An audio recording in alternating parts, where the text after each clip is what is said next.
Thank God that he has not made me live in a jungle. 1 Lake Nyos. The night CO2 crawled along the ground, Van Cameroon, 1986. On the night of August 21st, 1986, Lake Nyos lay still as glass in the middle of the forest. There was no lava, no lightning, only a low groan from the depths. Iron-rich, reddish-brown deep water surged upward, white foam spread like milk. And then an invisible mass of gas burst from the lake. It was carbon dioxide that had been stored for years in the cold, deep layers, now venting all at once. Heavier than air, it hugged the ground, sliding along streambeds, grassy slopes, and footpaths, a silent fog tens of meters high that poured into the lower villages. At Nyos Lake, where Subum village, Cha village, kerosene lamps still flickered. On a porch, a man rose to fetch water, and suddenly buckled at the knees. In a kitchen, a bowl of porridge kept steaming as a mother collapsed beside a cradle. The fields lost the sound of frogs. Dogs lay motionless at doorways. Chickens slumped on earthen steps. Cattle and goats toppled where they grazed. At dawn, the valley was heavy with silence. Doors half open, meals abandoned, people fallen mid-gesture, as if someone had pressed pause on life. About 700 people died in a single night, along with thousands of livestock. Survivors described burning throats, stinging eyes, dizziness, and then blackness. When they woke, their breathing was shallow, and their relatives lay nearby with no outward wounds. Death at Nyos was quiet. CO2 is colorless and odorless. It displaces oxygen in the air and in the lungs, so sleepers never woke, and walkers dropped where they stood. The condition of the dead was stark and chilling. Blue lips, pale skin, half-open pupils, some curled as if trying to draw one last breath. Infants clutched to adults. Animals strewn along dirt tracks. No ash, no flames, just clean gas in the wrong dose, turning air to breathe into air to die. Why did the lake explode gas? Nyos is a deep volcanic lake. Its bottom constantly absorbs CO2 from magma vents. Cold, dense, deep water holds the gas like a reservoir. A small trigger, an underwater slope failure, a spell of cold, heavy rain that mixed the water column, set off a limnic eruption. CO2-rich water rose, gas exhaled, the water grew lighter, pulling up more deep water, a chain reaction. Once released, the gas cloud became a gravity current flowing down the valley, pushing oxygen out of bedrooms, barns, and rock shelters, faster than any warning could travel. After the disaster, the lake turned brick red as dissolved iron oxidized. Leaves along the shore looked scorched not by fire but by asphyxiation. Birds lay beneath their perches. 2 years earlier, Lake Manoon had killed 37 people by the same mechanism. But the world only truly took notice after Nyos. Engineers later installed degassing pipes from the bottom to the surface to bleed off CO2 like a soda fountain, slowly depressurizing the hidden reservoir. The natural dam was also reinforced against failure. Even so, the fear lingers. Deep volcanic lakes such as Lake Kivu on the Rwanda-Congo border hold far more gas than Nyos, and safely venting them remains a race against time. Lake Nyos is terrifying because the killer had no shape. Not claws, not lava, just a different kind of air sliding through the forest, and in a few heartbeats, every breath became useless. 2 Jonestown. The Tragedy in the Guyanese Jungle, 1978. In the Guyanese rainforest at dusk, Jonestown sounded like a quiet farm. Loudspeakers played music. Steam rose from the communal kitchen. Children ran barefoot.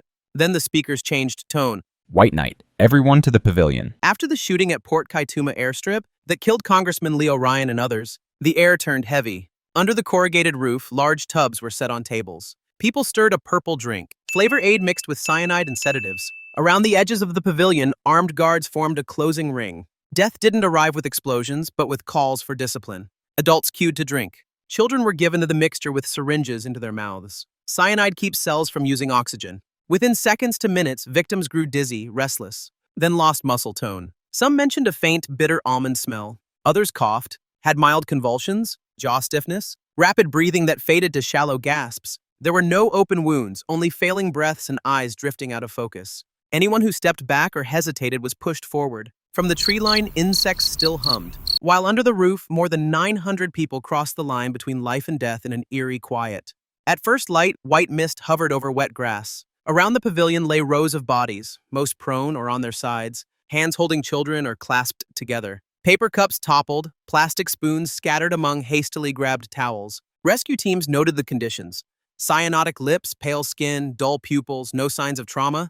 Many bodies were still warm when found. A self-sufficient settlement, kitchen, kindergarten, gardens, had become overnight a field of silence. Banners about unity and ideals faced a pavilion floor freckled with plastic cups. The most frightening thing about Jonestown was the orderliness of death. No chaos, no flares, only commands, group pressure, and a tight ring of enforcers. The catastrophe ran like a ritual.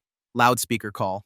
poisoned tubs, lines, children carried, soothing words, and finally a simultaneous fading out. They said voluntary, but records show coercion and threats alongside compliance. Jonestown reminds us that in the jungle, where we expect only wild animals and deep rivers, a community can shut off its own oxygen through absolute faith in a single voice on a loudspeaker. One misused cup of water can turn an entire settlement into a mass grave in a single evening. 3 ground-nesting bees and forest wasps, 100 tiny stings that hit like a sledgehammer. A humid afternoon in the rainforest, the group follows a game trail carpeted with leaf litter. A dry twig snaps right beside a low earthen mound, a ground-nesting wasp nest tucked under the roots. In half a breath, the air thickens with an engineering buzz, and the swarm launches straight at faces and necks like sparks.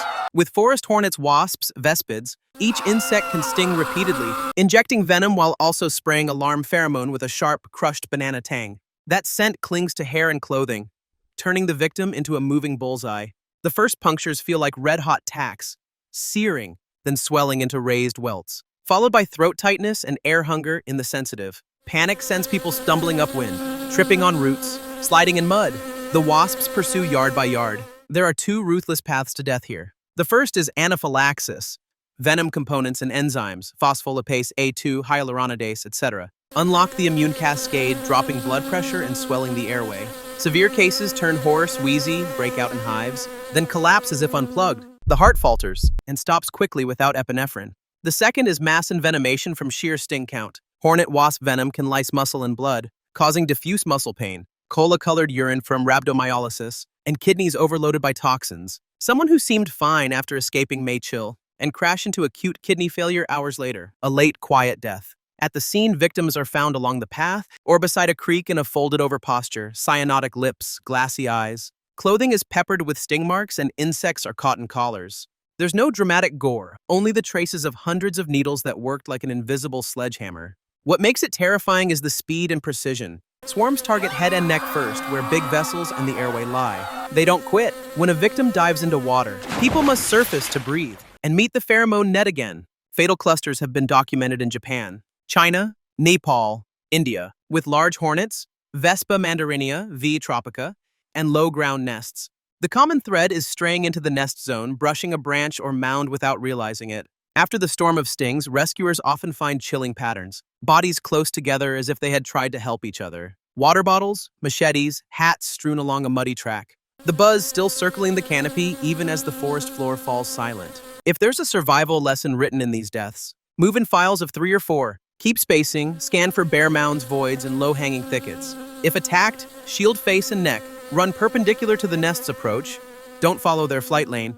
Shed outer layers carrying pheromone. Get behind solid barriers, vehicle, hut, tent. If someone collapses, an epinephrine auto-injector is the first line, followed by IV fluids and oxygen, and transport to a facility capable of dialysis when rhabdomyolysis is suspected. The jungle doesn't need claws to kill. Sometimes hundreds of tiny needles working in concert are more precise and merciless than any large predator. 4 Central African forest elephants. A straight line can't beat mass. Dusk under the rainforest canopy feels like someone has dropped a giant glass cloche over the earth.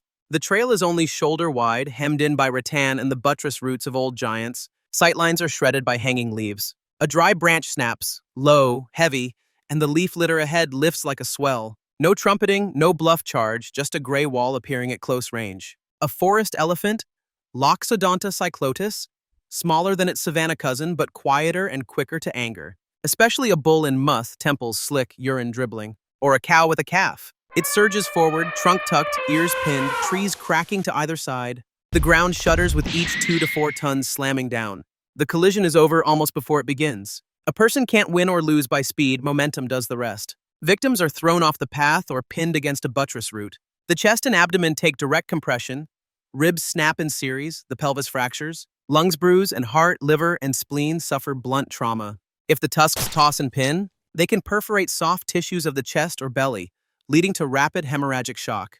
At the scene, vegetation lies ironed flat into a swath. Round tracks big as serving platters overlap in churned earth. A backpack, water jerry can, and sandals drop in a broken line. Bodies are often found curled or supine and still, clothing torn along abrasion paths, the chest misshapen, soil stamped into the flank and shoulder. Death comes very quickly from compressive asphyxia, multiple blunt injuries, and traumatic shock. There is almost never a struggle.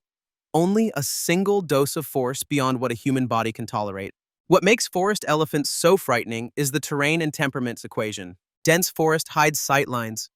Shifting wind means you don't smell the damp earth, resinous odor on their skin. They keep to mineral licks, the sunken bye, and game trails and stay silent until they commit.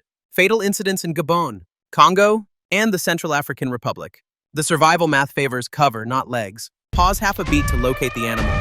Get the wind at your back. Sidestep to the nearest big trunk and keep that tree between you and the elephant at all times. Never cut between mother and calf. Avoid bays and sunken stream banks at dawn and dusk. Travel in a group spaced a few tree lengths apart so you don't jam up in one spot. Carry bangers air horns as a last resort only once you have solid cover. If you're knocked down and the elephant circles back, press flat to the ground at a tree base, shield neck and chest, and wait it out. Once you're clear, treat chest pain, shortness of breath, or abdominal pain as an emergency. Blunt trauma kills late as well as early. In the Central African forest, your strength isn't in your stride. It's in the tree big enough to stand between you and an angry block of momentum.